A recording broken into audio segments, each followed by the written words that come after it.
বাহ, ভালো হয়েছে, সুন্দর হয়েছে। অভ্র ঘোষ, তারপর মানিক ঘোষ তৈরি থেকে। আমি একটি কবিতা বলতে চাই।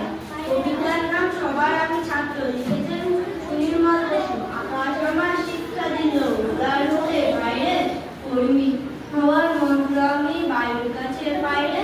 তাহার শেখায় তাহার সমান হয়ে যেন ভাই মোহন মহান। খোলা মাঠের উপর সে দিন খোলা হয় তাই রে। সূর্য আমার মন্ত্রণা দেয় আগুন তেজে জ্বলতে। রাত শেখালো হাসতে মিঠে মধুর কথা বলতে। ইংরেজিতে তার শেখায় সাগর অন্তর রত্ন আখর। নদীর কাছে শিক্ষা পেলাম আপন বেগে চলতে। মাটির কাছে সহিষ্ণুতা পেলাম আমি শিক্ষা। কাজে কঠোর হতে ভাষায় দিল দীক্ষা।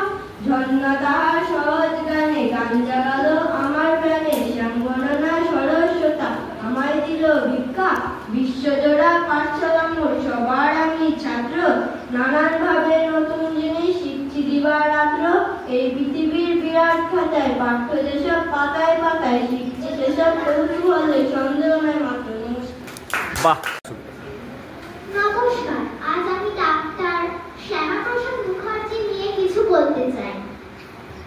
ডাক্তার শ্যামাপ্রসাদ মুখার্জি ছিলেন ভারতবর্ষের একজন মহান শিক্ষাবিদ এবং দেশের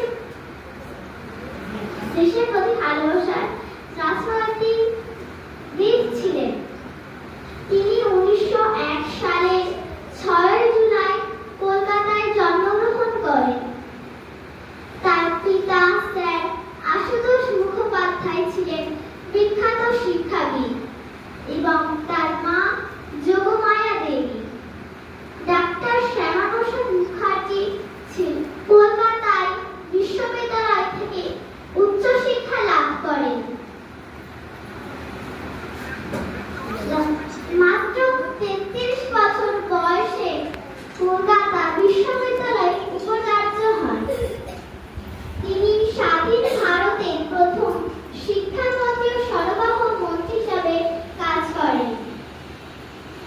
পরবর্তীতে তিনি ভারতবর্ষের জনসংখ্যা প্রতিষ্ঠিত করেন। 1953 সালের 23 জুন তার মৃত্যু হয়। তার দেশের প্রতি তার অবদান ও ভালোবাসা আজও সবার কাছে স্মরণীয়। তার জীবন থেকে আমরা দেশের প্রতি ভালোবাসা, সততা ও কঠোর পরিশ্রমের শিক্ষা পাই। নমস্কার। বাহ, সুন্দর, খুব ভালো লাগলো।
এগুলো সব দূর আকাশে পারছে না ঠিক বুঝতে, ছড়বে নাকি যাবে উড়ে অন্য কোথাও বুঝতে, থেকে থেকে তাই কি শুনি বুক কাঁপানো যা, হাতটা যতই হোক না জবর মধ্যভাগের পাপ, মেঘ আকাশ বাতাস আনবো না আজ, শোনো এই কোন ধ্বনি,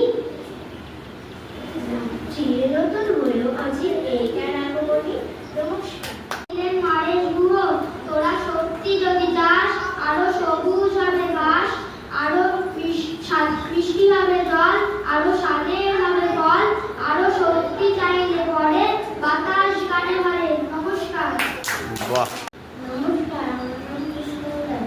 আমি একটি কবিতা বলতে চাই। কবিতার নাম আমাদের চিত্রনাকি। আমাদের চিত্রনাকি জলে একে রাখে বৈশাখ পাখিরা হাতি গাছে পার হয়ে যায় পার হয়ে যায় দুই ধরনের জীবন সাধু তার বাড়ি ঠিক ঠিক করে বাড়ি প্রথম হয়ে গেল এক সাইডে আসলাম তুলে তুলে গেল মিছি করে দিতে সেদিকে একটা হাতে উঠে তুলে তুলে ছেড়ে গেলাম আর পায়ে আম পর তাল পান করে গায়ে বাঁধন করে গায়ে গায়ে গেল ধীরে ধীরে ছেড়ে গেল এবার করে আমি সাথে বান করে গায়ে লেগে গেল সকালে বিকালে না হয়ে গেলে আসলে ছাত্রীরা ছোট মানুষের বাড়িতে তারা বুঝে শুনে মানুষের নতুন রকমের গায়ে গিয়ে গেছে আসলে বাজারে নতুন আমার নাম হার্দিক বাবা। আমি একটি কবিতা বলতে চাই। কবিতার নাম পর্যটন। কবি বিবেকানন্দ চক্রবর্তী। মাথায় মস্ত পাগড়ি এঁটে গজিয়ে দাঁড়িয়ে কুপ্প ছিটে কৃষ্ণবাবু কোথায় যান? পাদকসান পাদকসান পুলির মাথায় মাল চাপিয়ে সিংহ সঙ্গ অঙ্ক দিয়ে কৃষ্ণবাবু কোথায় যান? মুম্বাসায় মুম্বাসায় পুলিয়ে ধুলো পুলিশ দাস মধুপুরে কোথায় যাস? হঠাৎ কোথায় চললি রে? শান্তিদাসে শান্তাকে সবাই এখন ছাড়ছে ঘর কৃষ্ণ বিষ্ণু মহেশ্বর ব্যাপার দেখে বুঝছে সব আমিও হব পর্যটক কিন্তু আমি কোথায় যাই? একটি বিজয় টঙ্কা নাই। এই নিয়ে আর যাই কোথায়? শ্যামবাজার শ্যামবাজার। এবং আমি একটি কবিতা বলতে চাই। কবিতার নাম ফুল। লিখেছেন রবীন্দ্রনাথ ঠাকুর। কতদিন ফুল পাবে উড়ে যাব কবে, যেথা খুশি সেথা যাব ভারী মজা হবে। তাই ফুল একদিন মেলে দিল ডানা, প্রজাপতি হলো তারে কে করিবে মানা। নমস্কার। বাহ তালি দাও তালি দাও